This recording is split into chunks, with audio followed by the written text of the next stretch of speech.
you're trying to create a lovely garden, which I am, that is what I'm truly trying to do at 65 for the first time, like soup to nuts, beginning to end. And it's like, man, nature wins. It doesn't matter how hard you work. There's so many things you can't control. The weeds will come back, the grass, but it's just like the joy in the process. That's got to be enough. I'm Rachel Martin, and this is Wildcard, the show where cards control the conversation. My guest this week is Amy Grant. Lots of people have tried to tell Amy Grant who to be over the course of her music career. Sometimes the criticism comes from people who think she's singing about God too much. And sometimes it's from people who say she's not singing about God enough. But as someone who has followed Amy Grant's career since I was a kid, singing her songs in church, to me, she's always seemed like someone who knows exactly who she is and how she wants to live her life. She's out with her first new album of original songs in more than a decade. It is called The Me That Remains. I'm so very happy to welcome Amy Grant to Wildcard. Hi. Hi, Rachel. Life. Who would have thought we would be here doing the card game? It's very trippy for me. I mean, it is. Like, I sang my first church solo when I was 7, and it was your song, Father's Eyes, and it was like Father's Day. So it's like a very core memory for me, Amy. Oh, how'd you do? Like, I've had your voice in my head my whole life. I mean, I think I did pretty well. I mean, Good. I think there were some tears in the house. That's I think good. I really brought it. So, yeah. We're going to start with the memories round. I'm going to hold up 3 at a time. Okay. And we'll just get right into it, okay? I love this. I think you are going to love it. All right, first 3 cards. 1, 2, or 3? Okay, 3. 3. When did you first find a group of peers who really understood you? I think I was born into a group of peers. I'm the youngest of 4 daughters. Mm-hmm. And so I grew up just feeling community from the get-go. You went to what you described as like a hippie church when you were in high school. I did. And that also felt for you like you were looking around and you're like, oh, this feels good to me in a different kind of way. This feels like it's comfortable in a way that maybe traditional church didn't feel like to you. Yeah, I think it just it just awakened my curiosity because, I'm from the South. I grew up in Nashville, Tennessee, and it's sort of, especially in the 60s and 70s, it was sort of a cultural norm. Most people went to church, and my family went to church Sunday morning, Sunday night, Wednesday night. I can't remember what one preacher ever said, but the music.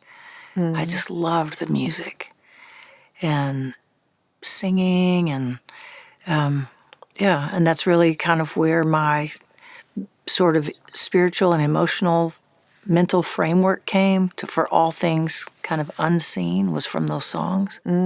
Yeah. But I think I just was born into a welcoming environment, and so I took the feeling of belonging for granted. Yeah. Yeah. And, belonging to a family or to a group, in my mind, it has nothing to do with everybody being the same. It just has to do with everybody being welcomed. Yeah. Okay. Next 3. 1, 2, or 3?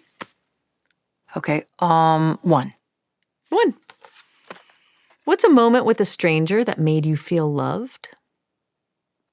Whenever there's some kind of transaction that has to happen, what I try to do is I try to see the other person.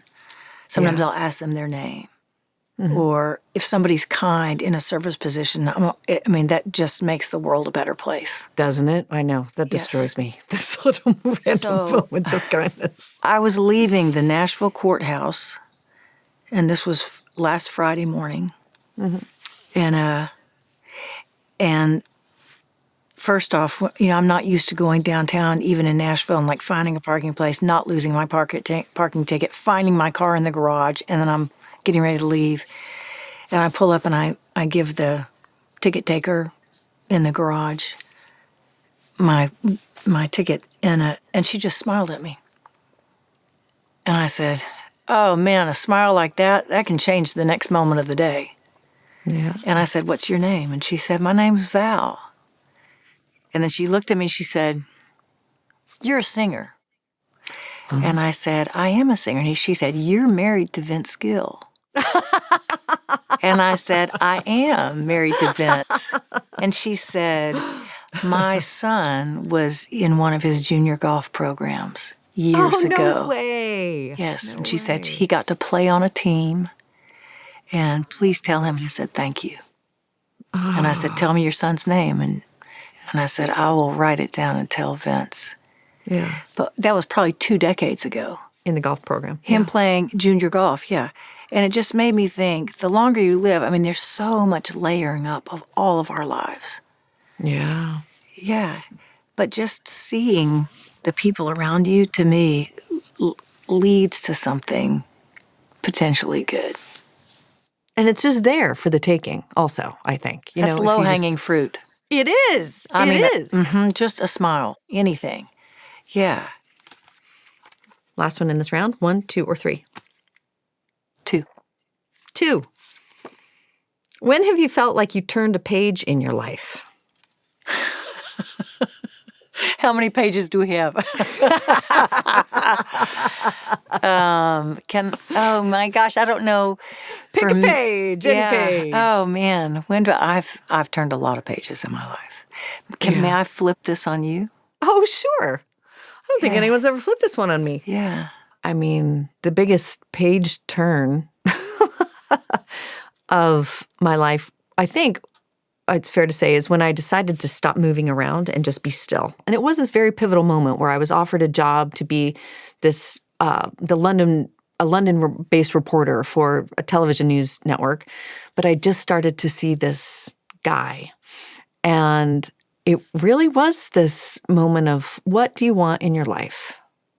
Are you going to keep doing this thing where you just move and move and move? Mm-hmm. Or might you find out what it's like to just stand still and go deeper in one place and see what happens? And I chose to just stand still and turn the job down and see what was going to happen with this guy. Mm-hmm. And things worked out, and we have a lovely life, and we have 2 boys, and it was a big page for me to turn, because that's not how I'd been operating in the world, and it's not who I thought I was. I thought I was this mover person, and then I realized that I could get so much, such deeper joy and satisfaction in my life if I just stood still and learned what could happen if I just went deeper. So I think that's mine. Man, that's beautiful. Thanks. So what you got, Amy Grant? I'm going to think of one rather recently. So I've had a unique job of opportunity.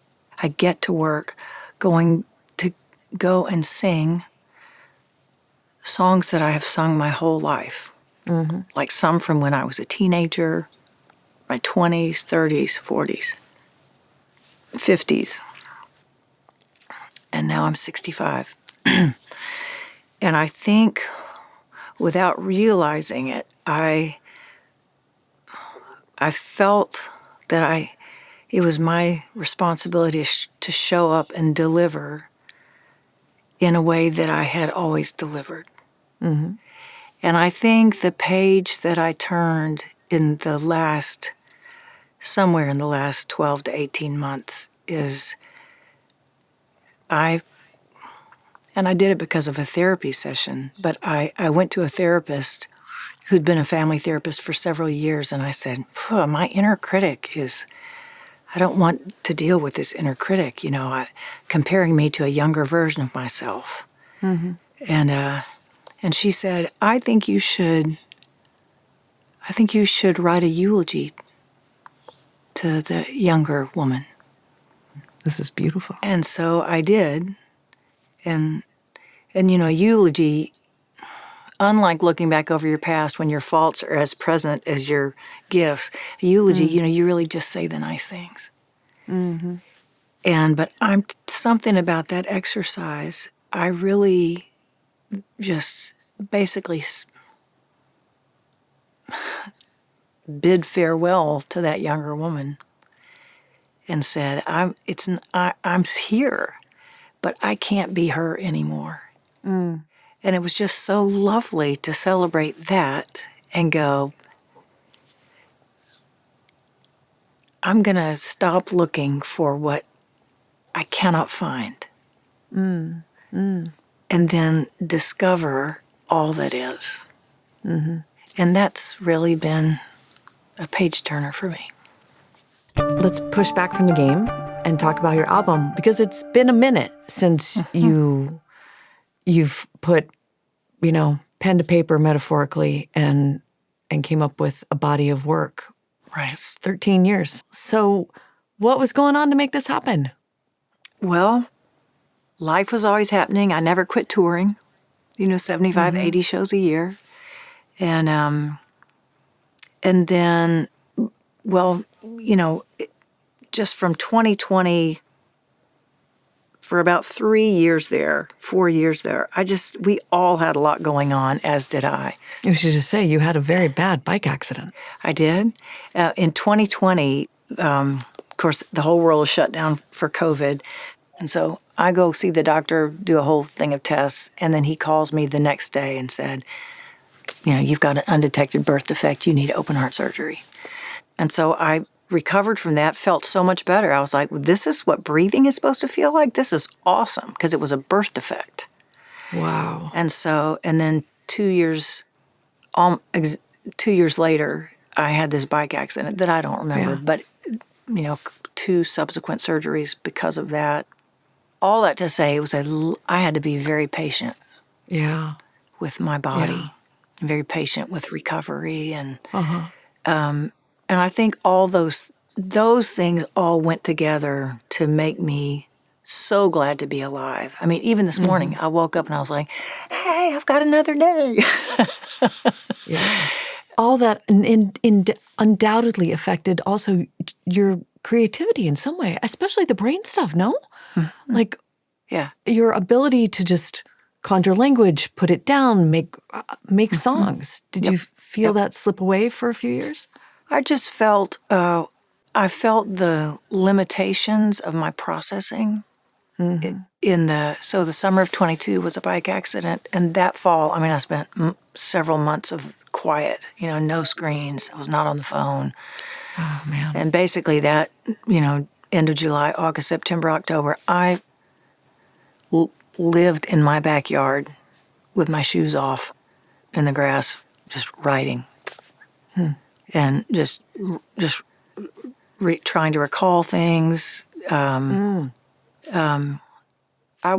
writing songs, just writing for the sake of trying to engage your brain. And it really wasn't until, 2 years later that I started writing songs. I didn't realize I was putting together a record. I was just writing one song at a time. Yeah. And then, and The Me That Remains was the first song. Yeah. Yeah, I think I just remember in the fall of 2022, when my world was very quiet, I just remember saying to Vince, what if this is all I get back? What if this is it? And because to me, it's like the world is in a conversation and I am down the hall and in a back bedroom. This is like my response time. I love people making me laugh. I love delivering a great one-liner, but that doesn't happen when you're like 3 steps behind the rest of the room. Yeah. And so he just said, Amy, life happens to every one of us every day. A virtuoso musician could have a stroke and never be able to pick up their instrument again. All you do is you just take the hand you're dealt that day and live the life that you get. Yeah. And I think I started writing because, I went back on tour and toured in 2023. But I'm just looking at all those people in the audience. A lot of them, if they're not coloring their hair like I am, it's gray. And they're my contemporaries. And at some point I thought, am I doing us all a disservice by not writing about what life feels like now? Because you were singing songs that you had written decades before. Yeah. Yeah. And the world looks different with time and age and life. And All of us. yeah. Yeah. It must have felt so good to get in the studio and then sing these songs and lay them down. You know, I felt some creative limitations. You know, Yeah. I felt like I was rusty songwriting in a way. You know, so I would either finish a lyric or get started on it, you know, but I was a little freer reaching out to people I'd never worked with saying, hey, I've got this lyric. Any chance you want to help me with the music? Because it was just hard for me a little bit to wrap my arms around the music part of it. But yeah, isn't it so freeing in some way to just be like, I'm releasing my expectations and I'm asking for help? Yeah. And then people rise to the occasion. Yeah. Yeah.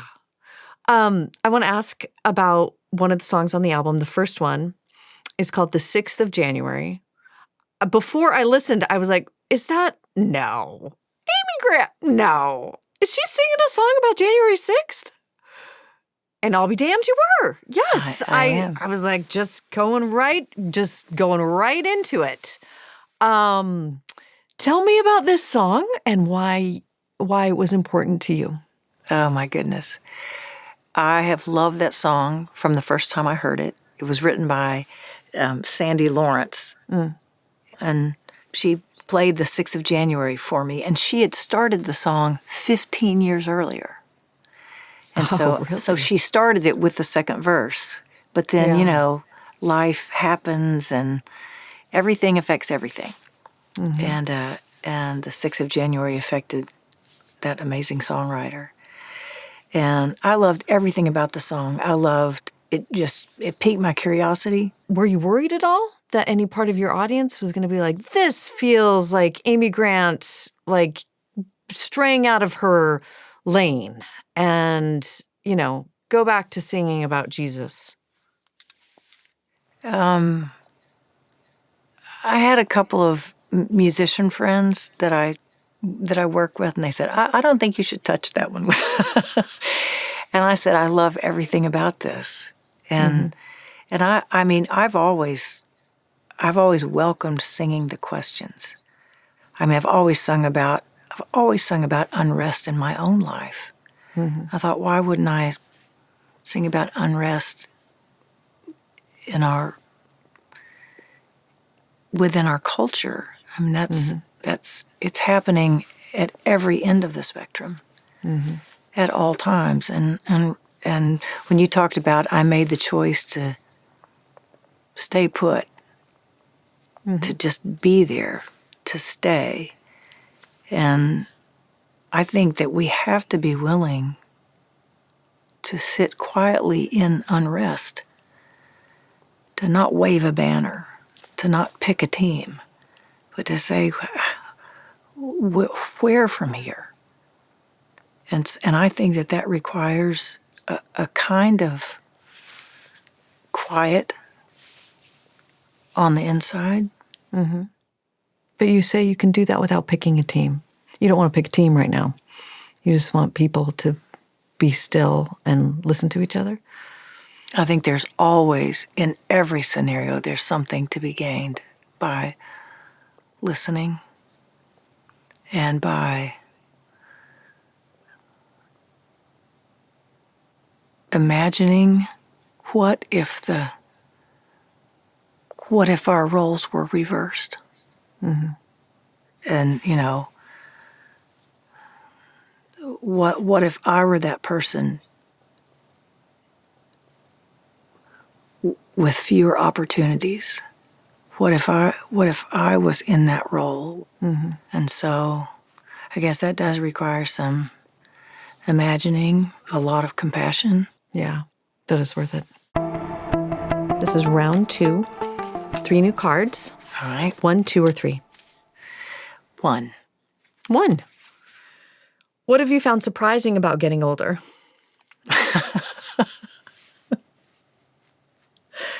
I don't think I want to say this in an interview.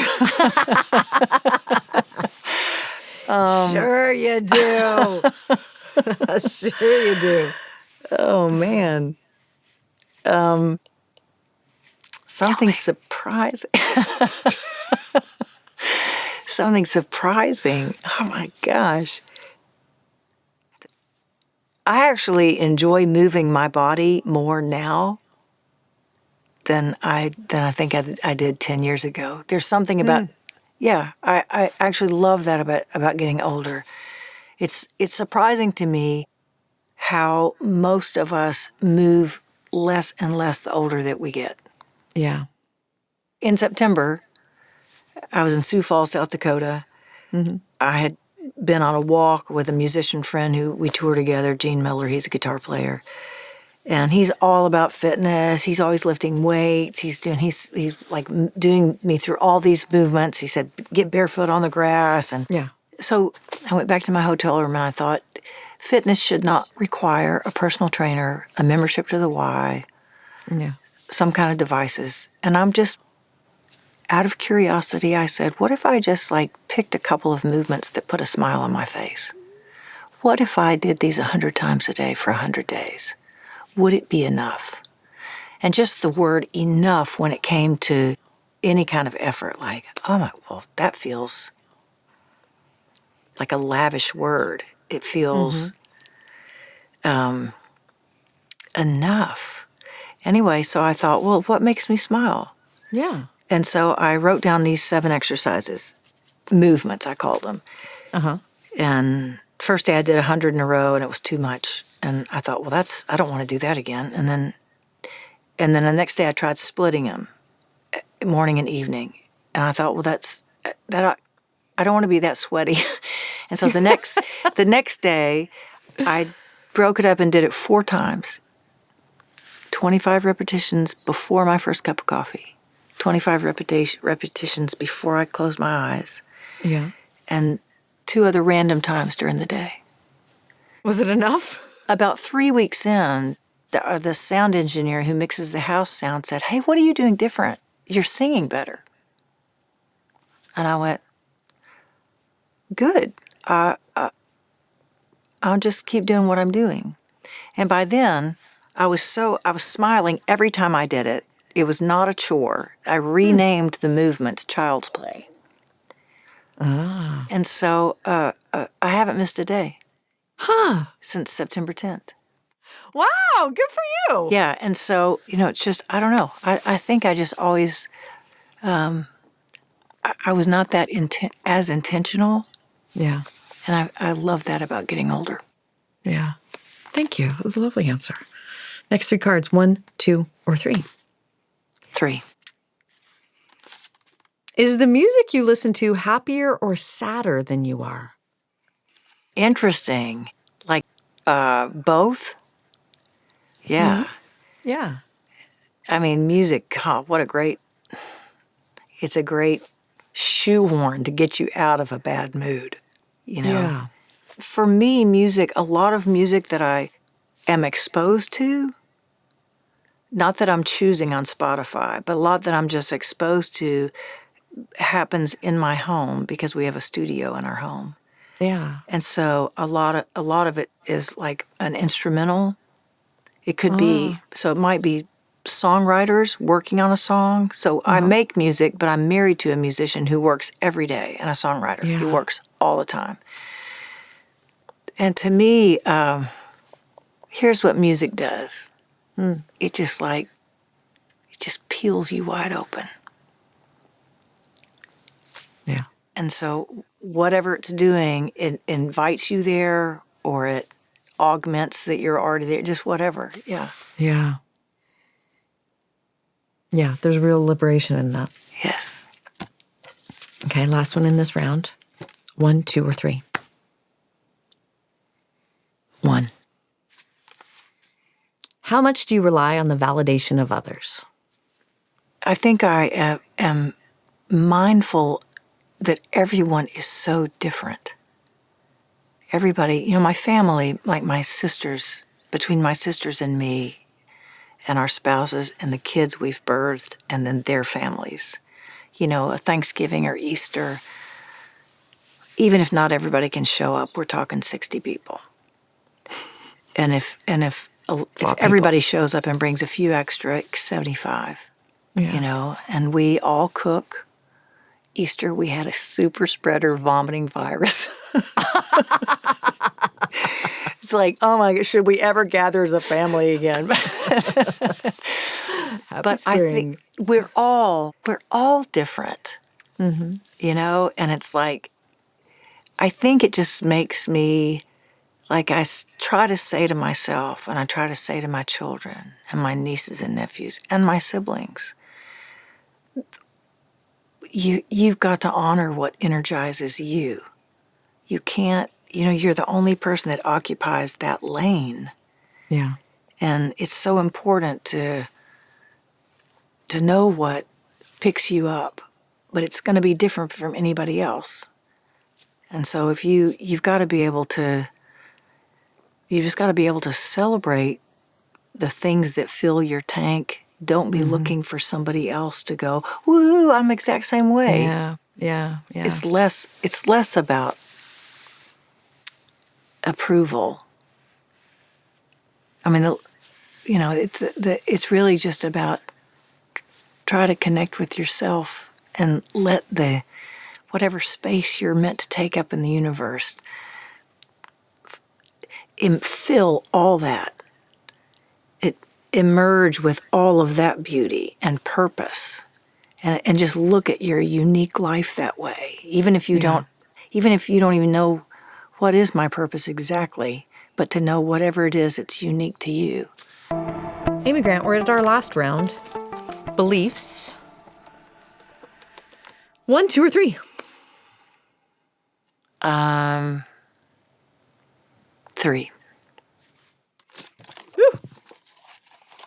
What truth guides your life more than any other? It's a big one. We are loved. That's the truth.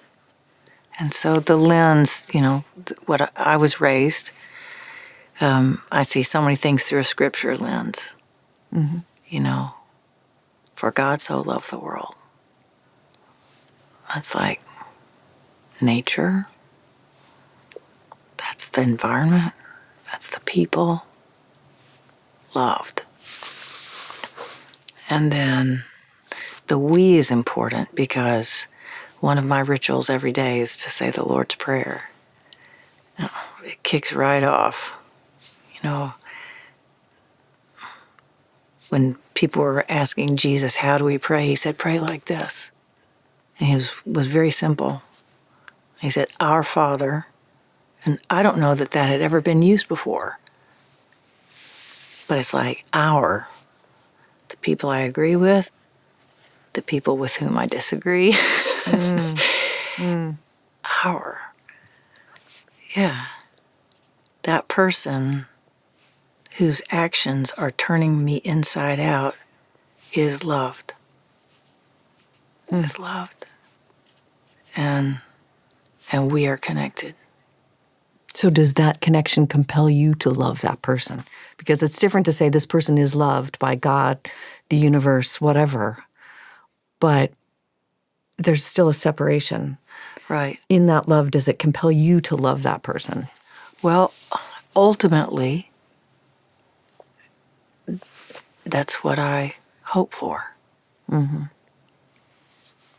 And I think love God and love each other is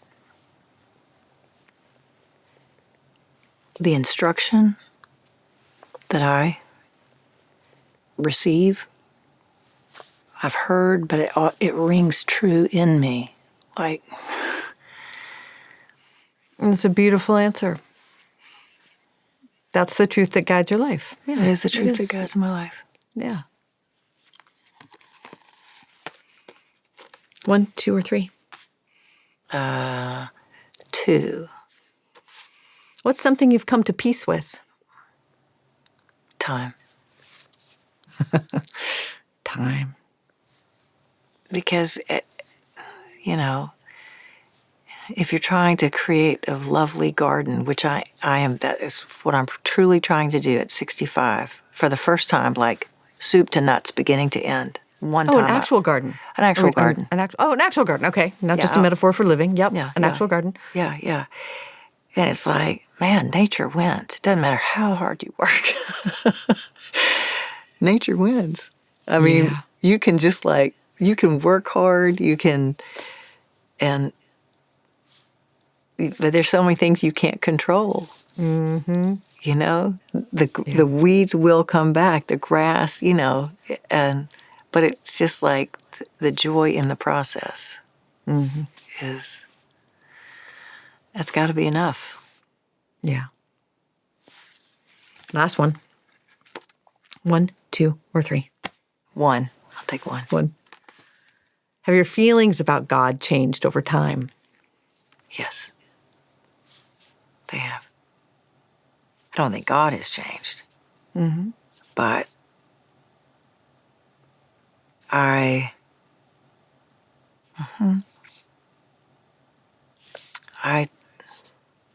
when I was younger, I just remember thinking, I've got to get all this right.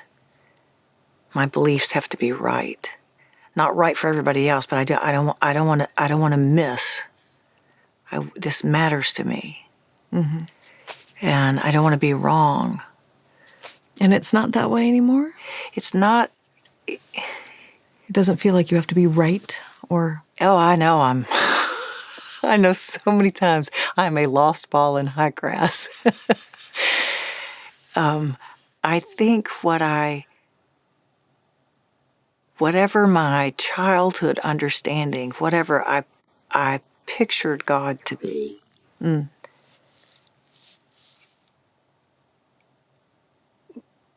now at 65, sometimes I will be in the backyard at night and I can't sleep.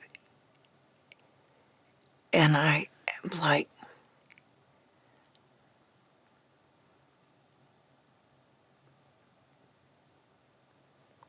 I can't even wrap my head around. And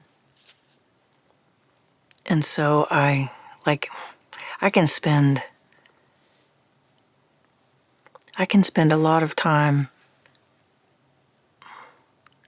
like taking a passage of like maybe verses I've memorized from the Bible. And rather than just read them, if I memorize them, then it feels like a planetarium. I can get in the middle of them. I can let my head spin around it. I can let every word just kind of float, and I feel like it gets bigger. And so it is fascinating to me to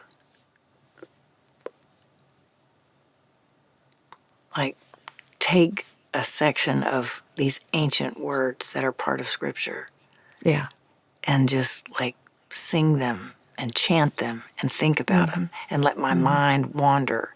And I just add all this imagination around them. And then I go, whatever I can imagine is coming from a finite human brain. And I'm supposed to and God and goodness and Jesus and love, all those things, whatever I can think is not even a drop in the bucket. Whatever I think is nope, a swing and a miss. Yeah. That's where it feels different. It's humbling. Yeah. So, So to feel small that way. Yeah. In a beautiful way to feel small. All of us, every day I sit here and go, everybody's impact is enormous, and let's get real. Each one of us is like a white blood cell, a red blood cell in the body of mankind. Yeah. We end the show the same way every time, with a trip in our memory time machine, okay? Okay. In the memory time machine, you go back and revisit one moment from your past. It's not a moment you want to change anything about. It's just a moment you'd like to linger in a little longer. Oh, it's fun. What moment do you choose?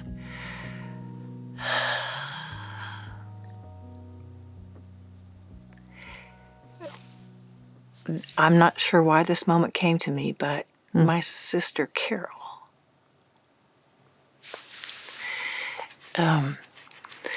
we had children within 24 hours of each other, and we were in the same hospital in rooms next door. Wow. And after everybody left, I sort of gingerly made my way to her hospital room, and I crawled up in the bed with her because we spent so much time when we were kids sharing a bed or crawling in each other's beds. And we laid the babies we had just had side by side, and all four of us were in bed. And just what we'd been through and it was just like, what are the chances that we could have shared that time? That's rare. Yeah. That's rare. Oh my God, that's so beautiful. What a gift of an experience. That's just wild. Yeah, I'd linger there. Yeah.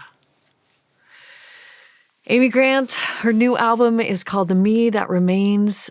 I am so thrilled to have gotten to do this with you.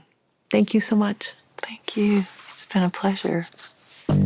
If you like this episode, and I hope you did, you can drop us a comment and let us know. We love hearing from you, truly. You can also like the video and subscribe to the channel to get more from Wildcard.